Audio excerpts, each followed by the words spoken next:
Good morning, friends and enemies. In today's video, we are going through the top 36 wide receiver rankings for 2025 fantasy football. Yesterday, we did the top 36 running backs. So if you missed that, we will link it in the show notes down below. You can go check it out. But today, top 36 wide receivers. As we did yesterday, we're doing it in the half PPR setting. Adjust accordingly for your leagues. And as we did yesterday, we are jumping into the draft guide because we have this beautiful product available to us. Why not use it in our videos? Okay, you could see all the rankings to the left there. So if you just didn't want to see anything else, you can simply exit out. But I want to give you as much context as I can within this video to help you make informed, educated, probably not too smart decisions. But the smartest decision you can make in your draft is Ja'Marr Chase at the 101 if he's available. Half PPR, full PPR, it does not matter. He is now in a league of his own. As far as I'm concerned, I mean, his Vegas projection you could see at 1,305 receiving yards. On the surface, doesn't seem very high, but when you compare it to every other player in Vegas, it is very, very high. Okay, that is a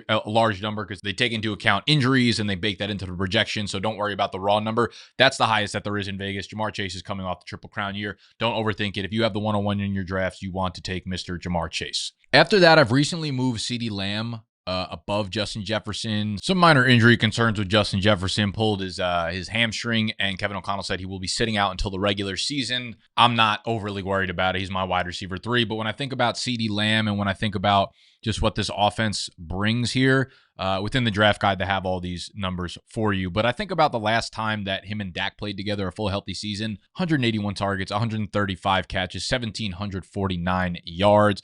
You bring Pickens over, and maybe that caps his target ceiling. Like maybe he won't get 180 again, but you just simply can't put a safety over the top when you have Pickens running routes on the other side. Him and Dak obviously have a legit chemistry. When you look at his playoff strength of schedule, 7th in the NFL. Pace of offense last year was 1st in the NFL. They play in a dome. You get to watch them 6 times in primetime games.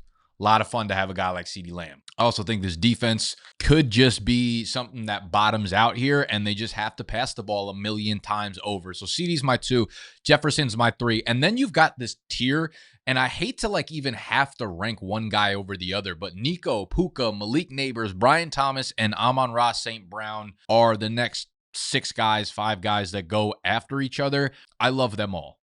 I really think the best draft pick to have in this year's draft is the back end of the first, because there's a really good chance that you're able to stack 2 of these guys together. If you told me any of them, Nico, Puka, Malik Neighbors, Brian Thomas Jr., led all fantasy wide receivers in points scored, I would not bat an eye. If any of them led the league in receiving yards or receptions, I think Nico coming back with CJ Stroud, I think he's going to be a good bounce back candidate. I think this run game is going to be bad without Joe Mixon possibly missing time with a really bad offensive line. I think they're going to have to go super duper pass heavy, and Nico is going to be the dude for them there, obviously. Puka, I think he's just a PPR monster. He's a dude who's averaged nearly 10 targets a game since stepping foot on the field. And Devontae Adams, sure, he's there and he's going to eat up some targets, but Puka's chemistry and the fact that Puka is just the guy who has become their motion guy. He has become the guy that they move around the line of scrimmage.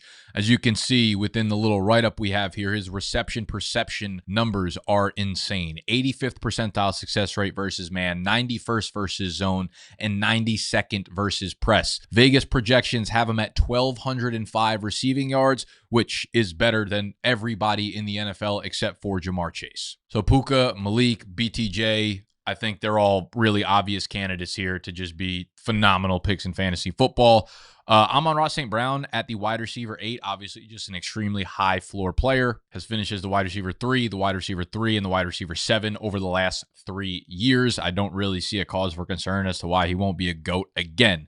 Drake London at the wide receiver 9. When I think about Drake London, I mean, I a lot of good feelings go through my body, if I'm going to be honest. But I'm excited to see what him and Michael Penix can do together. When you take a look at this Falcons offense, man, it's low-key a great environment. Maybe not even low-key. They're not expected to be some explosive team. Their win total is only at 7.5 wins, as you could see here. But they have a great fantasy playoff strength of schedule, thanks to the fact that they play in the NFC South. They have a really good offensive line, so Penix will have time. They have a high-paced offense as well, which is something that's not really talked about. Raheem Morris runs a pretty fast-paced offense. They play in a dome. And just his target share numbers when Penix was on the field. Last year, He owned 50% of Atlanta's targets inside the 10-yard line, led the NFL with a 39.4% red zone target share, all right? His touchdown upside is through the roof. He is the guy that they look at every single time they're down there when they're not handing it off to Bijan Robinson. So love me some Drake London. A.J. Brown, I'm okay with at wide receiver 10. Ladd McConkey, I'm okay with at wide receiver 11. Now there was some news that came out a little bit earlier today that Keenan Allen is visiting the LA Chargers facility. And this always made a little bit of sense. If he was going to return and play for a team, I feel like he fits really well with LA. Like, you know, he's comfortable with the city. He's comfortable being there. He's obviously played and been very successful with Justin Herbert. I do think when I think about Ladd McConkey and just like his incredible rookie year, I think you'd have to imagine that Keenan Allen eats into this a little bit. And I think with Ladd McConkey, I don't move him down in my positional ranks, but like we have obviously overall and flex rankings and super flex rankings. Ladd McConkey's a dude that in my overall rankings, I probably had him around player 19 or 20. And then the next receiver on here, JSN, was probably around like 28, 29. I think the addition of Keenan Allen, while it's not going to like move Ladd McConkey drastically, it might make me second guess if I want to put him at pick 18, 19, 20, and probably closer to the end of the second round. Like Keenan Allen is likely dust, and he's probably not going to make a huge fantasy impact on Ladd McConkey. But I would think that given what they have at wide receiver, you have Quentin Johnson who can't catch the ball. You have a rookie in Trey Harris. You have another rookie in Keandre Lambert-Smith who looked really good in the first preseason game. At the end of the day, like Keenan Allen's going to step on the field and play a lot of snaps for this team and take, even if it's just 80 targets this year, that's still 80 targets that matter in a relatively low passing volume offense. So I do think you have to dock Ladd McConkey a little bit. Like in the overall rankings, I'll move him down slightly, but he's not going to shift in my wide receiver rankings.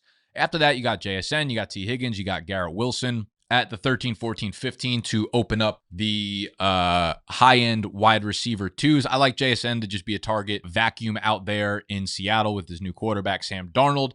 I'm cautiously optimistic that this offense can be okay with Clint Kubiak coming over to it, but I don't want to like harp on a ceiling that I'm not sure really exists there for the Seattle passing offense overall. T. Higgins was obviously a monster last year with Burrow. Their defense should be questionable once again and have to throw the ball a million times.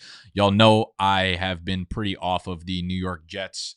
I don't have a lot of faith in this passing game, the consistency, the upside, anything like that. So Garrett Wilson, listen, I got him at wide receiver 14. I think if he drops into like the late third, early fourth round, especially in a half or full PPR type of league, we're going to be okay drafting him. But again, like his Vegas projection for receiving touchdowns is just 4.5. This is not a team that's expected to put up a lot of points. This is not a team that I think is going to try to operate through the air often. I think they're going to try to win games on the ground between Braylon Allen and Breece Hall and Justin Fields, and then try to win with their defense. So Garrett Wilson's fine, but I'm not going over the moon about him. You got Terry. There's obviously this risk here. You know, we have him tagged as a risky player because of what's going on with the contract now. I think they get something done. Most of this like trade request shit that we're hearing from Terry, that we're hearing from Micah Parsons, that we're hearing from all these guys that want new contracts are just that. It's just posturing to get a new contract. Like you're showing up, you're being around the fans, you're being around the media. You want people to like love you, and you want the fans to put pressure on the franchise. And that's why you do stuff like that. That's why you're seeing it with Terry. So I think they get something done. That being said, though, if it takes all summer, then, you know, you're missing out on a lot of the building throughout the summer that has caused a lot of receivers in recent years to get off to slow starts. So I do think like the longer Terry holds out for and the longer there's not a deal in place, the riskier he becomes. That being said, he's still an incredible wide receiver one for an up-and-coming like superstar at the quarterback position, and I don't want to overemphasize and start to knock him out of the wide receiver 2 range. So I still like drafting Terry, even in the baked-in risk. I got Mike Evans at 17. I got Devontae Adams at 16. I got Mike Evans at 17. And Evans is a tough case. Not a tough case. I mean, actually like the least tough case because we know exactly what he's getting. I will say, like with Mike Evans, I think you have the inherent, like he's eventually going to hit the age cliff there. So every year that goes by, it gets a little bit more risky, even if it's just tacking on a little 5% tag on top of him. They drafted Emeka Egbuka, who is just getting nonstop praise from Tampa Bay. And Chris Godwin, I do think he probably starts on the pup, but I do think it also needs to be noted that one, they have a new OC for the second year in a row. But two, in games when Godwin played last year, Evans was just the wide receiver 20 in fantasy. So still a good player. Like I have him at wide receiver 17, and we are expecting Godwin to miss time. So that does give Evans a boost for at least a specific portion of the year. But I do think there's a little bit of recency bias in what we believe Mike Evans to be versus what his actual situation is in 2025. So really strong wide receiver too, but won't go too deep into it. Tyreek Hill, I think, has risk written all over it. I just think NFL teams have kind of figured out this Miami offense, and they're just not going to allow them to throw the ball deep here. So I'm out on the Miami passing game unless outside of Devon Achane, who I absolutely love, but outside of Achane, like the receivers, those players, they would have to fall pretty significantly in drafts for me to want to press the draft button on them, as you could see in my rankings. And this will reflect itself in where he sits in like the overall and the flex rankings. I think I have Tyreek Hill as like player 40 in my rankings, which is outside of the top 3 rounds. And if you're going off of my draft guide, you are not going to end up with Tyreek Hill on your team. And I feel good about having you guys who watch me not have Tyreek Hill on your fantasy team this year. So if you caught the draft guide, which is available on bdge.co, full price right now because it did go live yesterday on August 1st. However, we have a very, very discounted price for you guys. If you're on the website and you click partner offers up there on the top left, partner offers will give you instructions on how you can get the draft guide for just $10. Extremely discounted price. If you go through the partner offers link on the top left up there. So bdge.co draft guide is available for you. And one thing you can do too in the draft guide, which is pretty neat, is you can select the players. And, if you wanted to use a little bit of like a tiebreaker matrix, we have this graph available for you guys. Sorry, it's stretched out. My screen is like very, very long, so it's stretched out, but it works perfectly in mobile. It's fucking beautiful for you. And you could look at any of these stats that we had in the tiebreaker matrix here. Their Vegas receiving yards, how often they're playing in the slot, their projected team win total, fantasy playoff, strength of schedule, and you can compare them next to each other. Like the point of this product is to help you make the best decision when you are on the clock in your draft. That is like the North Star of this product. And we wanted to build these useful tools around that. So you might be on the clock and you might look at, Nico versus Brian Thomas and say, hey, Nico plays in a dome here. I'd rather have him on my team. Or you might look at Malik Neighbors and say, hey, he's got a much better fantasy playoff strength of schedule, so I want to lean that way. Or you might say, hey, Puka's got a better Vegas receiving yardage line, right? You know what I mean? Like they're all little tiebreakers. That's what this tool is called, the tiebreaker matrix. So you can compare, contrast, do all that kind of stuff, mark players off as drafted if you are using this in real time in your drafts, etc. So after Mike Evans, we had Tyreek Hill. We have Courtland Sutton, who I think is a rock-solid wide receiver 2 out there in Denver. We've got Marvin Harrison Jr., Devontae Smith, George Pickens, Calvin Ridley, and Jameson Williams wrapping up the wide receiver 2s. Marvin Harrison Jr., you have to acknowledge the upside in the fact that he was a top 5 pick going into year 2. I just question if Drew Petzing can figure it out. I do. If I had to bet money, I think this offense runs through the passing game, runs through Trey McBride for at least one more year. I think he's going to be the focal point of this passing game. I think he has more targets than Marvin Harrison Jr. at the end of the year. And if that's the case, I think you're going to be hard pressed to draft Marvin Harrison as like a top 12 guy. But if I end up with him on my team, like I'm not going to be pissed about it. Obviously, the upside does sit there with Marvin Harrison Jr., Devontae Smith, George Pickens. Calvin Ridley is a dude that I absolutely loved. I talk about him ad nauseum, and I think I'm way higher on Ridley than anyone else in the industry, to be honest with you. I have him at wide receiver 23. I want you guys, if you are drafting your fantasy teams using my draft guide, like I want Calvin Ridley to end up on your team.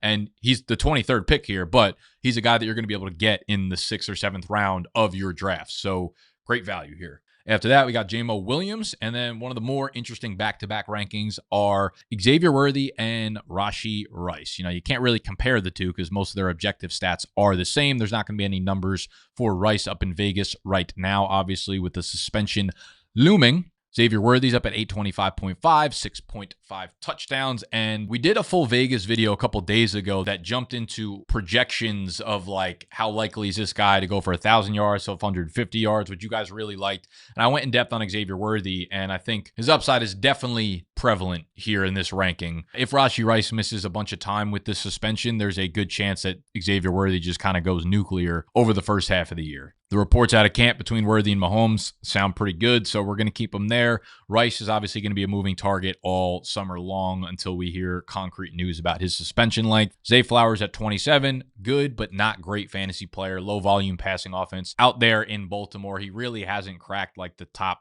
25 fantasy wide receivers yet. And Lamar's coming off of, an all-time year, his career best across the board in passing. And Zay Flowers, at the end of the day, cracked 1,000 yards, but 4 touchdowns. He's just not involved in the red zone. They just run the ball every time they're down there. So it's hard pressed to say there's a lot of upside with Mr. Zay. But in a PPR league, you're going to feel fine with him as your wide receiver 3 or your flex. DK Metcalf, you got DJ Moore and Rome Odunze. That's another one I should probably talk about here. So you got DJ Moore at wide receiver 29. I got Rome Odunze at wide receiver 30. I'm going to be honest, I'm fully Rome Odunze pilled. I didn't have a very strong take on him throughout most of the summer, but I am, I'm pretty all in on him right now. I have him back to back with DJ Moore. DJ Moore's been the one there, but from everything I'm hearing out of camp, every little note that I've paid attention to, everyone that I trust that's a reporter out there has pretty much said the same thing. And it's that it's very clear that Rome is going to be the guy this year. Rome is going to take the step to be the wide receiver 1.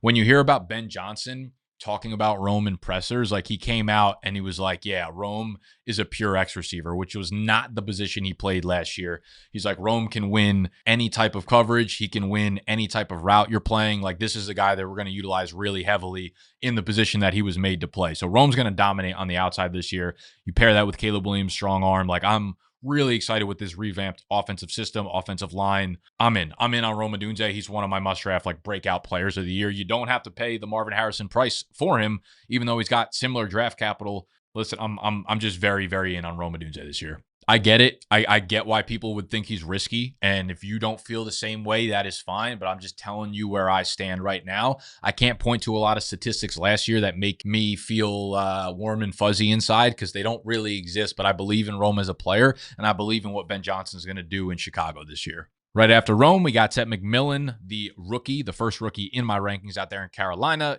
number 8 overall pick. If Bryce Young takes a step forward, Tet's going to be, a huge reason why and could immediately just enter that massive rookie breakout second half of the year. Even earlier than that, I think he'll command a bunch of targets right out of the gate. He was one of the most prolific college wide receivers in this year's class and over the last couple of years. Like, he just did it consistently. He's not really like an upside projection. He's already been there, done that, and graded out everything really well. So big fan of Tet. Chris Olave, I have down at wide receiver 32. He's like kind of a target for me. I just think he's like a great value. And if I end up with him as my wide receiver 3 flex in PPR, I'm going to feel good about Olave. At the end of the day, when he is healthy and he's on the field, which is an if a little bit with a concussion, which I'm not really going to try to read into too much. At the end of the day, he's a 1,000-yard receiver every time he's healthy. Like, his individual numbers, his analytics, his statistics just point to being one of the better receivers in football. And I don't want to dive too deep into recency bias over what happened last year that broke wrong for them. That's the same reason I have Devonta Smith up at 21, where it's always this recycling of these really talented guys who are wide receiver 2s, 3s, but we just rank one over the other because of what they did last year, even though they're just as talented as the other guys and their situation doesn't change really. They just so happen to have had a couple things break wrong last year, but I'm not betting on that to happen twice in a row. I don't know if that makes any sense. It's just very much like Devonta Smith and Chris Olave were both looked at as second-round picks last year. They both had unlucky years last year, and it's they're going into pretty much the same situation. A little bit different for Olave. He's got the quarterback question marks, obviously, but they're going to be a bad team, and they're going to have to throw the ball 585-plus times this year. And Olave's a guy who will command 27% of the targets, and he'll have 140 targets by the end of the year, and I'm in on Olave as a nice floor play. We've got Travis Hunter right behind him. I mean, Hunter's got all the upside in the world, obviously. If Liam Cohen can hit building this offense around Trevor Lawrence and Travis Hunter plays a lot of the snaps on offense, we still don't have a clear picture on what Travis Hunter is going to do. We've had a lot of reports coming out of camp about where Travis Hunter's been playing. He's taken full practices with the defense, full practices with the offense. I still think he's a once-in-a-generation type of player, and he's going to play both sides of the ball, and he's going to play a lot of both sides of the ball. But I still think you need to factor in with him playing double the amount of snaps, you have double the chance of getting injured. The stamina is obviously going to be a real thing. It's not as easy to go out and tackle a running back and then have to run a go route. So I think he'll be very involved around the line of scrimmage. I think they'll get him involved with screens. I think he'll take some shots downfield. But BTJ is the alpha there. And I think I'd be okay. And this might be a bad mindset to have. I think I'd be okay on letting someone else draft Travis Hunter for year 1. And once we feel really good about who he is and what role he's going to have in Jacksonville, then I'm okay drafting him into the future. After Hunter, we've got Jalen Waddle at 34, Jacoby Myers at 35, Juwan Jennings at 36. You just have a lot of really good like value picks after Travis Hunter that are a lot of the same players. After him, I've got like the Khalil Shakirs, the Jaden Reeds, the Josh Downs, all of whom I like to pepper, the 7th, 8th, 9th round with to just like stack my lineup a little bit. Like, it's crazy. You got Jacoby down at 35. That feels super undervalued, but at the same time, it's like I'm not really going to put him all the way up above DK Metcalf. I'm not going to put him above Roma Dunze or Ted McMillan, who can have like monster ceiling breakout years. So as much as everybody likes to say like, oh, Jacoby Myers is the most undervalued player, it's like, yeah, but he still probably needs to get drafted between wide receiver 30 and 35 at the end of the day, which is a good value. Like I'm happy to take him in the 7th or 8th round with the quarterback upgrade of Geno Smith and what I think should be just an overall offensive upgrade with Pete Carroll and Chip Kelly coming in. And then Juwan Jennings, I actually moved Jennings down a little bit before I started filming this video. And, all my rankings, everything in the draft guide is like interactive. Obviously, I will be updating it throughout the entire summer. So anytime something happens, anytime news breaks, anytime injuries happen or whatever, all these rankings and all the articles and stuff will be updated throughout the summer. So you don't have to worry about that. I just moved down Juwan Jennings either this morning or yesterday because of the calf strain that he suffered. Apparently, it's a calf thing that he was dealing with earlier on in like OTAs and voluntary minicamp and all that kind of stuff. And now he just kind of retweaked it. Now he's sitting out again. I don't love that, all right? Because I'm not going to severely penalize him. I think I actually updated his write-up based on this. Yeah, injury update. Juwan Jennings is now sidelining training camp with a calf strain that bothered him early on in the summer. We don't have word on the severity yet, so we don't want to overreact. Shout out to me, reading my own fucking mind. If it's a grade 1 strain, we'll buy the dip, given that he should only be sidelined for a couple of weeks. So a grade 1 is like, the normal hamstring calf pull where you're out probably somewhere between like 2 and 3 weeks, which is fine at this point of the summer. However, if it is a grade 2 strain, that's like a 5-6 week timeline typically for you to get back to full strength. Now we are dipping into the regular season. And as I say every offseason, it's like, don't find injuries. Don't go buying dudes who are injured entering the year, because throughout the year, injuries are going to find you. All right. So if they're going into the year injured, they're just off my radar. I'm not there with Juwan Jennings, obviously. If it's grade 1, I'm fine with it because it's not a player. Juwan is familiar with Kyle Shanahan. He's familiar with the scheme. He's familiar with Brock Purdy. So, like, of course, the practice reps are always valuable, but they're not needed for him because he's so comfortable with the system already. So we'll keep an eye on his reports. I think he could enter the year legit as their wide receiver 1. Does it hold up over Ricky P, over Ayuk returning eventually? I don't know, but I do think he'll be a very strong play for like a good 10-week period. So I like Juwan Jennings as the bottom of the wide receiver 3 category here. So these are my top 36 wide receivers for 2025 fantasy football, and they will be changing all the time. You'll be able to get those updates in the draft guide available on bdge.co. Super discounted by clicking the partner offers link on the top right up there. If you're in an eligible state, you can get it for just $10. And if you want to check out the running back version of this video, we did that yesterday. That will be linked in the show notes as well. All right. So if you enjoyed the video, go hit the thumbs up button. Again, I look at those numbers. It lets me know what type of videos you guys like the most. Subscribe to the channel if you are new. If you want to see more videos like this pop up on your YouTube feed. All right. I'm out of here. I love you. Go cop the draft guide, bdge.co. Enjoy the weekend. Smoochies.